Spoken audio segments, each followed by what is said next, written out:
કેમ છે વિદ્યાર્થી મિત્રો? આજના વિડીયોમાં આપણે વાત કરવાની છે સેવ અને શેર વિશે. તમે તમારા ડોક્યુમેન્ટ ફાઇલને વર્ડ 2007 ની અંદર કઈ રીતે સેવ અને શેર પણ કરી શકો. આ ઇન્ફોર્મેશન તમને સાંભળે એવું લાગતું હશે કે આ તો બેઝિક છે, બટ આ ઘણા બધા કામની વસ્તુ છે. આની અંદર થિયરી વાઇઝ હું તમને એક્સપ્લેન કરવાનું છું કે પહેલી વાર તમે કોઈ ફાઇલ બનાવો તો કઈ રીતે સેવ કરો, બીજી વાર બનાવો તો કેમ શેર કરો અથવા તો સેવ કરો. એટલે વિડીયો ટીલ એન્ડ સુધી જરૂરથી જોજો. નોલેજેબલ વિડીયો છે. ફક્ત થોડોક સમય લાગશે કારણ કે હું શોર્ટ અને સ્વીટ ઇન્ફોર્મેશન આપું છું શોર્ટ ટાઈમમાં. એટલે ચાલો વધારે વાત ના કરતા આગળ વધીએ. Saving and share document is the Microsoft Word 2007 is initial for previously of your document collaborating with other. એટલે કે તમે આના દ્વારા શું કરી શકો છો? તમે તમારા ડોક્યુમેન્ટ અથવા તો તમારા કામને બીજા સાથે શું કરો? કોલેબરેટ, એટલે કે બીજા સાથે જોડાવવું અથવા તો બીજાને મોકલવું. તમે ઇઝીલી શું કરી શકો? મોકલી અથવા તો દેખાડી પણ શકો. Here the explanation of how to save and share document effectively, એટલે કે તમે આની અંદર એક્ઝામ્પલ આપેલા છે કે કઈ રીતે તમે ફાઇલને ઇફેક્ટિવલી શું કરી શકો? સેવ અને શેર પણ કરી શકો. પહેલું આવે છે create or open a document. Start either creating a new document or open a existing one. Microsoft Word 2007 એટલે કે existing ફાઇલ ને પણ ઓપન કરી શકો અથવા તો નવી પણ બનાવી શકો. Save the first time. It's a new document. Click on Office button located at the top left corner or a Word window. એટલે કે તમે લેફ્ટ કોર્નર ઉપર જે ઓફિસ બટન આપેલું છે ટોપ લેફ્ટ ઉપર, એના ઉપર ક્લિક કરીને તમે શું કરી શકો છો? એને નવી ફાઇલ લઈ શકો. Office button new blank document તમને ખ્યાલ જ છે. From a drop down menu, save as that will open as the save as dialog box. હવે તમે સેવ એઝ ઉપર જેવી તમે શું કરશો? ડ્રેગ એન્ડ ડ્રોપ દ્વારા સેવ એઝ ઉપર ક્લિક કરશો, શું થશે? સેવ એઝ નો ડાયલોગ બોક્સ ઓપન થશે. હવે ચૂઝ અ ફાઇલ. હવે આના અંદર ડાયલોગ બોક્સ ઓપન થાય પછી navigate the folder on the computer where you want to save the document. તમારે શું કરવાનું છે? ડોક્યુમેન્ટને જે લોકેશન ઉપર સેવ કરવું છે એને શું કરવાનું છે? ફોલ્ડરને તમારા કોમ્પ્યુટરમાંથી ઓપન કરવાનું છે. You can create a new folder or select the existing folder. એની અંદર તમે ન્યૂ ફોલ્ડરનો યુઝ કરી શકો અથવા તો જે એક્ઝિસ્ટિંગ ડોક્યુમેન્ટ છે એનો પણ તમે યુઝ કરી શકો. એટલે કે તમે એમાં પણ સેવ કરી શકો. એન્ટર અ ફાઇલ નેમ. એન્ટર અ ફાઇલ નેમ દ્વારા તમારે શું કરવાનું છે? ફાઇલ નેમ આપવાનું છે. કોનું? તો કે જે તમે ડોક્યુમેન્ટને ફાઇલને સેવ કરવી છે એનું. Make sure you wait to descriptive and the relevant name. એટલે કે કાં તો એને ડિસ્ક્રિપ્શન ની અંદર જેમ આપણે લિંક મૂકીએ, કાં તો એને ડિસ્ક્રાઇબ કરવું જોઈએ, કાં તો શું હોવું જોઈએ? એને રિલેવન્ટ નેમ હોવું જોઈએ. પછી આવે છે સિલેક્ટ અ ફાઇલ ફોર્મેટ. હવે તમારે શું નક્કી કરવાનું છે? ફાઇલનું ફોર્મેટ નક્કી કરવાનું છે. A file name field, there is the drop down menu to choose the file format.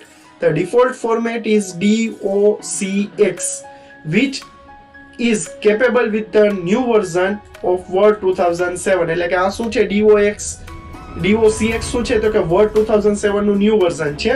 Choose the file format suit you need. જેવી તમારી જરૂર છે એવું તમે ફાઇલ ફોર્મેટ ચોઇસ કરી શકો. હવે આવે click on save. Once you have select the location, enter the file name, choose the file format and click on save button. ફાઇલને જગ્યા ગોતી લીધી, કઈ જગ્યાએ મૂકવી છે, ફાઇલને નામ આપી દીધું, ફાઇલનું જે ફોર્મેટ અપલોડ કરવાનું છે એટલે કે તમારે નક્કી કરવાનું છે કરી દીધું. પછી સિમ્પલ સેવ પર કરો click. Document is now save two specific location. એટલે કે તમારી જે નક્કી કરેલી જગ્યા છે ત્યાં તમારું ડોક્યુમેન્ટ શું થઈ ગયું? સેવ થઈ ગયું. ત્યારબાદ આવે છે sharing the document. Save in copy of for sharing. Before share, it's good to save a copy of your document. Ensure your original remaining intact. તમારે એની પહેલા શું કરી લેવાની? સેવ કર્યા પહેલા, શેર કર્યા પહેલા તો કે તમારે એની કોપી લઈ લેવાની. Click on office button, save as a copy અને ડિફરન્ટ ફાઇલ નેમ. તમારે એને શું કરવાનું? સેવ એઝ માં જવાનું, સેવ એઝ અ કોપી ઉપર ક્લિક કરીને શું કરવાનું? ડિફરન્ટ ફાઇલ નેમ આપી દેવાનું. એટલે શું થઈ જશે? ફાઇલ સેવ થઈ જશે. Enter an email attachment. You want to send a document as an email attachment directly from an email of client. એટલે કે તમારે ક્લાયન્ટને મોકલવું હોય તો કઈ રીતે? તો કે આઉટલુક નો, જીમેલ નો, એવા બધાનો, હોટમેલ છે, યાહુ મેલ છે, બધાનો યુઝ કરી શકો. અત્યારે આઉટમેલ અને જીમેલ વધારે પડતા ચાલે છે. Attach to save the document and email to send its receipt. એટલે કે તમે ઈમેલ દ્વારા શું કરી શકો છો? એને તમે સેન્ડ પણ કરી શકો. કોને? તો કે ડોક્યુમેન્ટને. અધરવાઇઝ એના સિવાય આવે છે online cloud storage. Consider using the cloud storage service is OneDrive, Google Drive, Dropbox, Store, share your document. એટલે કે તમે આ બધા દ્વારા શું કરી શકો છો? તમારા ડોક્યુમેન્ટને શેર કરી શકો. Upload the document, choose the cloud storage service and link grant access to specific હવે તમારે શું કરવાનું છે, સ્પેસિફિક પીપલ માટે તમારે પહેલા તો એને ક્લાઉડમાં મૂકવાનું, પછી એની જે શેર કરવાની લિંક જનરેટ થાય શું કરવાની, તમારે જે પીપલ જે વ્યક્તિને મોકલવું એને તમે આપી દો, એટલે શું થઈ જશે, એને એ વસ્તુ તમે આપી દીધી. સિમ્પલ આપણે ગૂગલ ની અંદર મૂકી, બટ એ મૂકી ક્યાં દીધી હોય, આપણે એને લિંક આપી દીધી એટલે એને એક્સેસ કરી શકે. ત્યારબાદ આવે છે કોલેબરેશન ટૂલ. કોલેબરેશન ટૂલ એટલે શું, તો કે some cloud storage service offer a collaboration feature that allow a multiple user edit the document simultaneously. હવે કોલેબરેશન એટલે શું, તો કે ઘણી બધી જે ક્લાઉડ સ્ટોરેજ સર્વિસીસ છે, એટલે કે કંપની છે, એ તમને શું પ્રોવાઈડ કરે, સર્વિસ પ્રોવાઈડ કરે. કેવું ફીચર છે એ આપણે કેવી સર્વિસ કહી શકીએ, તો કે મલ્ટિપલ યુઝર એડિટ અ ડોક્યુમેન્ટ સાયમલ્ટેનિયસલી. એક સમયે મલ્ટિપલ યુઝર શું કરી શકે, એને એડિટ કરી શકે, એક સમયે મલ્ટિપલ યુઝર. ક્લિયર છે?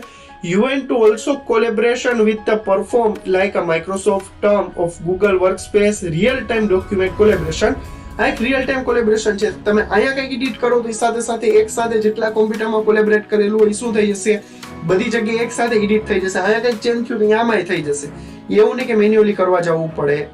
પછી આવે છે share the permission. Sharing the permission, when you share a document, consider the setting appropriate sharing permission to control who can view, edit, comment or edit અથવા તો edit comment on the document. Sharing permission દ્વારા તમે બધું નક્કી કરી શકો. when you have shared the document, consider the appropriate. હવે જે વ્યક્તિને તમે મૂક્યો એને તમે શું કહ્યું, શેર પરમિશન આપી શકો. તે શું કરી શકે, who can see, who can edit, who can comment and who on document. એટલે કે ડોક્યુમેન્ટની અંદર તમે બધી વસ્તુની પરમિશન આપી શકો, કેટલા એડિટ કરી શકે અથવા તો કોણ એડિટ કરી શકે, કેટલા જોઈ શકે અથવા તો કોણ જોઈ શકે અને કોણ કમેન્ટ કરી શકે. ક્લિયર છે? આ બધી વસ્તુ તમે શેર અને સેવ બંને દ્વારા તમે શું કરી શકો, જોઈ શકો. શેર અને સેવ ની અંદર કઈ ડાઉટ હોય તો મને કમેન્ટ કરજો. આવા જ ક્વેશ્ચન આન્સર માટે મારા યુટ્યુબ ચેનલને સબસ્ક્રાઇબ કરી દેજો, જેનું નામ છે Mazaa108, નું નામ છે રિઝવાન બાઘા. મળશું આવા જ વિડીયોમાં. ત્યાં સુધી જોતા રહેજો, શીખતા રહેજો. Thanks for watching. અને હા, સબસ્ક્રાઇબ કરવાનું ભૂલતા નહીં. ને જો કઈ ડાઉટ હોય તો કમેન્ટ ભૂલતા નહીં. હું ડેફિનેટલી એના ઉપર તમને આન્સર આપીશ કમેન્ટ ઉપર. ક્લિયર છે? Thanks for watching.